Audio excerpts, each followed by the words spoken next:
আসছে ফাটিয়ে, আমাদের ট্রেনও ফাটিয়ে টানছে, ও ফাটিয়ে ট্রেনে আসছে ফ্ল্যাট 130-এ বেরিয়ে যাচ্ছে। তো ট্রেনের সিটের অ্যারেঞ্জমেন্টটা একবার দেখিয়ে দিই। নির্ধারিত সময়ের থেকে 1 ঘন্টা 1 মিনিট। তো হে অ্যান্ড হ্যালো বন্ধুরা, কেমন আছো সকলে? আশা করছি সকলেই ভালো আছো এবং সুস্থ আছো। নিয়ে চলে এসেছি আরও একটা ইন্টারেস্টিং ভিডিও। আজকের জার্নি হবে কামারকুণ্ডু থেকে, মানে হাওড়া থেকে আমি ট্রেনটা মানে এতে চাপছি না, আমি কামারকুণ্ডু থেকে যাচ্ছি। আর এখান থেকে যাব না, আমি পুরুলিয়া পর্যন্ত পুরো জার্নিটা সাক্ষী থাকবে তোমরা, সাথে দুটো রাজধানী কভার করার চেষ্টা করব। হয়ে গেছে টাইম ট্রেনের, তো ট্রেনের অ্যানাউন্স হচ্ছে, আবার এখনও একবার চলছে, একবার অ্যানাউন্স হয়েছে, আরও একবার হচ্ছে। পুরুলিয়া মেমু ঢুকছে আমাদের ট্রেন ঢুকছে পুরুলিয়া মেমু। তো পুরুলিয়া মেমুতে উঠে তারপর তোমাদের সাথে কথা হচ্ছে। নতুন আইসিএফ কোচ, তো পুরুলিয়া মেমু আসছে। ট্রেনে ভিড় কিন্তু লেভেলের রয়েছে, বললে চলবে না, লেভেলের ভিড়। উঠে পড়ি ট্রেনে, তারপর কথা হচ্ছে। ভাই ফাঁকা হবে না, চলে দাঁড়া নামতে দে।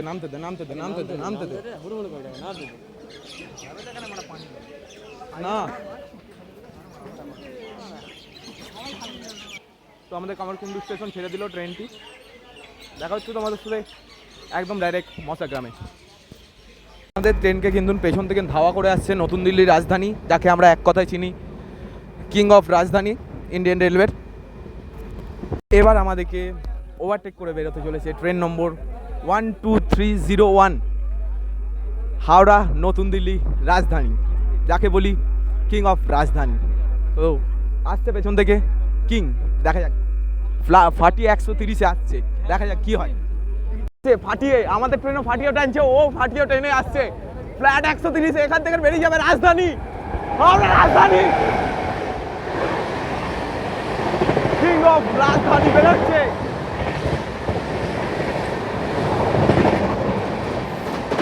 ভাই সাহেব, হাওড়া রাজধানী, এতেও জার্নি একদিন হবে, একদিন না হয় একদিন এতেও জার্নি হবে।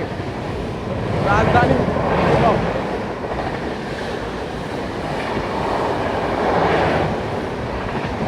রাজধানী ভাই ফ্ল্যাট দিয়ে বেরিয়ে চলে গেল 130-এ ওভারটেক মেরে। এবার আমাদের সাথে দেখা হতে চলেছে 12,313 শিয়ালদা থেকে নতুন দিল্লির পথে রাজধানী এক্সপ্রেস আসছে। ইন্ডিয়ান রেলওয়ের কুইন রাজধানী শিয়ালদা রাজধানী ফ্ল্যাট 130-এ বেরিয়ে যাচ্ছে।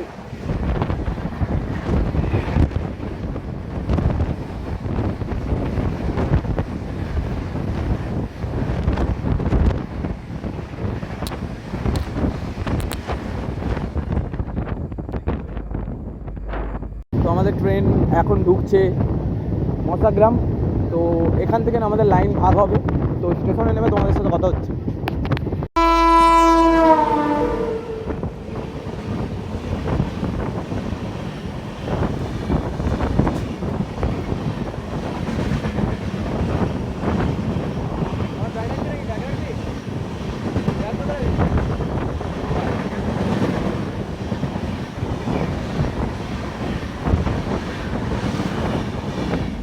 হাওড়া থেকে ট্রেন চলে এলো মশাগ্রামে। তো মশাগ্রাম থেকে লাইন আলাদা হবে, যেরকম বলেছিলাম মশাগ্রাম থেকে দুটো লাইন ভাগ হয়ে যাচ্ছে, মশাগ্রাম জংশন আর মশাগ্রাম জংশন। এই কারণেই, কারণ এই জায়গা থেকে দুটো লাইন, একটা চলে যাচ্ছে বর্ধমানের দিকে আর একটা চলে যাচ্ছে হাওড়া থেকে। অবশেষে এসে পৌঁছলাম 71 কিলোমিটার ডিস্টেন্স কমপ্লিট করে এসে পৌঁছলাম আমরা মশাগ্রাম জংশন। এবং মশাগ্রাম জংশন থেকে দুটো লাইন ভাগ হয়ে যাচ্ছে, এরকম বলেছিলাম। দুটো লাইন বলতে একটা চলে যাচ্ছে বর্ধমানের দিকে আর একটা চলে যাচ্ছে আমাদের সিম্পল চলে যাচ্ছে বাঁকুড়ার দিকে। তো ফাইনালি আবারও একটা নতুন কোনো স্টেশনের সাথে এরপরে বেশ কিছু স্টেশন করবো। ওই পাশ দিয়ে ট্রেন বেরোচ্ছে, ওই জন্য হয়তো ব্যাকগ্রাউন্ড নয়েজটা একটু ক্লিয়ার হতে পারে না, ওই জন্যই বলছি। তো দেখা হচ্ছে তোমাদের সাথে নেক্সট স্টেশনে। আমাদের সিগন্যাল হয়ে গেছে, ট্রেন আমাদের ছাড়তে চলেছে, ছেড়ে দিল আমাদের ট্রেন মশাগ্রাম। দেখা হচ্ছে তোমাদের সাথে ডাইরেক্ট শ্রীরামপুরে। কিছু স্টেশন কথা বলবো না।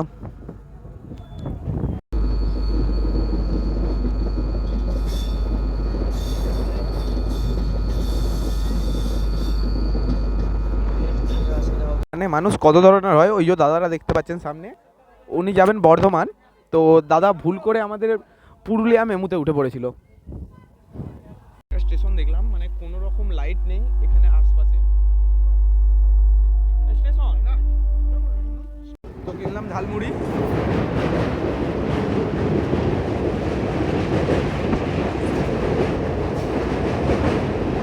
আমরা এখন পার হচ্ছি দামোদর নদ, দামোদর নদী আমরা পার হয়ে যাচ্ছি।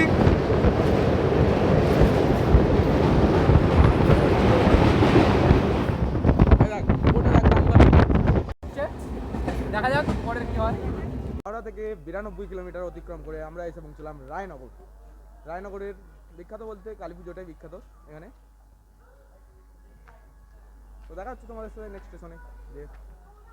147 কিলোমিটার অতিক্রম করে আমরা আসছে পৌঁছলাম আমাদের ট্রেনের একটা হল্ট সোনামুখী। তো দেখা হচ্ছে তোমাদের সাথে শ্রীরামপুরে।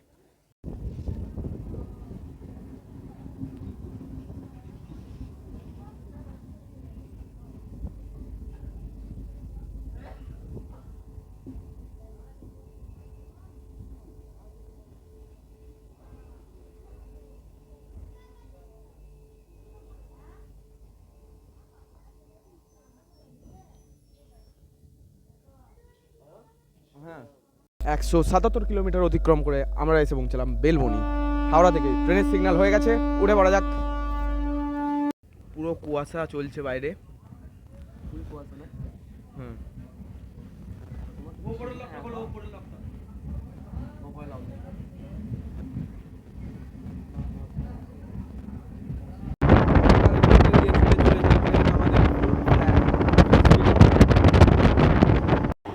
তো ট্রেনের সিটের অ্যারেঞ্জমেন্টটা একবার দেখিয়ে দিই।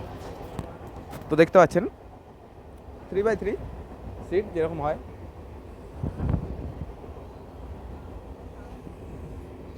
আরামদায়ক পিলোর সাথে।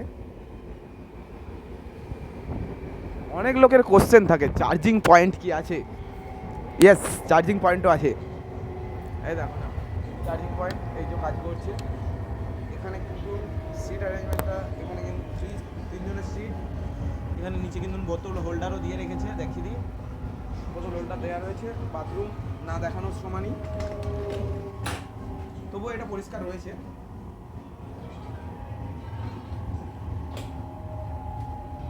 তো এইটুকুই রিভিউ দেওয়ার ছিল ট্রেনের ব্যাপারে, বেশি কিছু বলার নেই।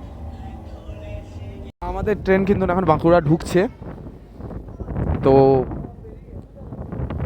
বাঁকুড়া লাইন এক করবে এখানে। হাওড়া থেকে একটা মেদিনীপুরের সাইড থেকে লাইন আসবে, আর একটা এই সাইড থেকে লাইনটা যাচ্ছে, ওই জন্যই বাঁকুড়া জংশন। এখানে স্থানীয় লোক বলছে যে এখানে মোটামুটি বাঁকুড়া ঢোকার আগে 50 মিনিট হোল্ড করবে। দেখা যাক কত মিনিট হোল্ড করে। লাইন এক হয়ে গেল, বাঁকুড়া একটা লাইন চলে আসছে বাঁকুড়ার থেকে, আমাদের মশাগ্রামের দিক থেকে, আর একটা লাইন আসছে আপনার মেদিনীপুরের সাইড থেকে। তো বাঁকুড়া জংশনে কত নম্বর প্ল্যাটফর্মে দেয় দেখা যাক। বাঁকুড়া জংশন,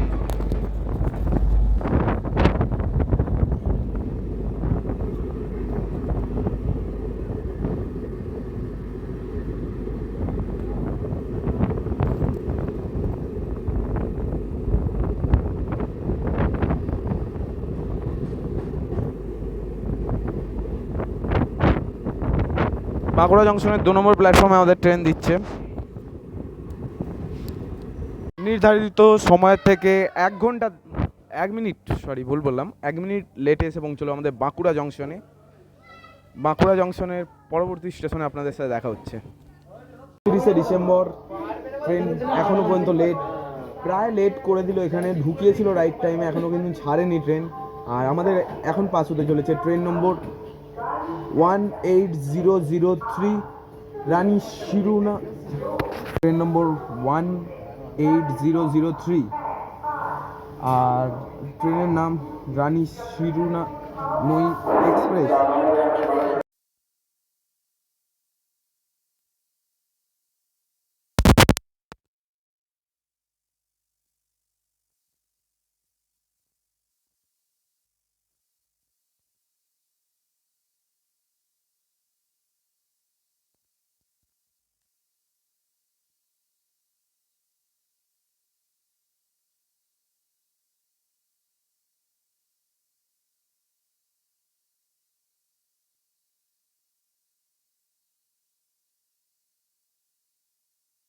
এক ঘন্টা পর, এক ঘন্টা মানে বাঁকুড়ায় দাঁড়ানোর পর ছাড়লো পুরুলিয়ার উদ্দেশ্যে লোকাল।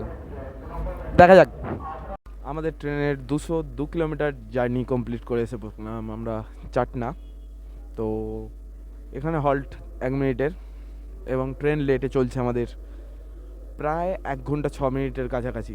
যে ট্রেনটা ভালো ট্রেনে ছিল আমাদের বিষ্ণুপুর পর্যন্ত, এই সরি ভুল বললাম, বাঁকুড়া পর্যন্ত, সেই ট্রেনটাই এখন লেটে। ভাবা যায় এত, মানে যারা পরবর্তীকালে এই ট্রেনে জার্নি করবেন ভাবছেন তাদের জন্য বলছি, এর থেকে Chakradharpur express is a best express train ভেতরে পেয়ে যাবেন। হয়তো খরচা একটু বেশি পড়বে, তবে এই ট্রেনের থেকে ওটাতে হয়তো ভিড়ও কম পাবেন, অথবা এও হতে পারে। চক্রধরপুরে চেষ্টা করব ফেরার, আপনাদের সাথে জার্নিটা শেয়ার করার। এবং ট্রেন এখন পুরো সম্পূর্ণরূপে ফাঁকা হয়ে গেছে।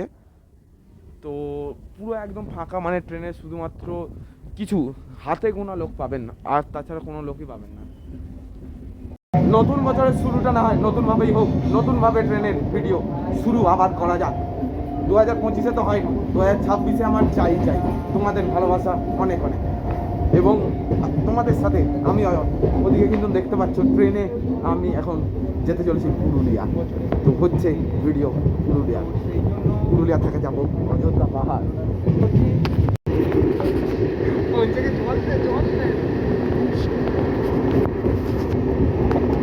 টাইম ঘড়ির কাঁটা বলছে 12:03, আর এখানে হাওড়া সিউড়ি এক্সপ্রেস।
দুশো 83 কিলোমিটারের যাত্রাপথ কমপ্লিট করে আমরা এসে পৌঁছলাম পুরুলিয়া জংশন।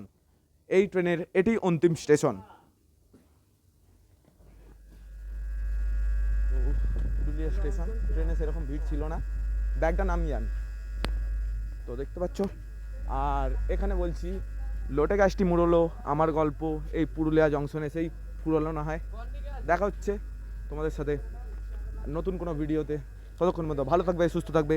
জয় হিন্দ।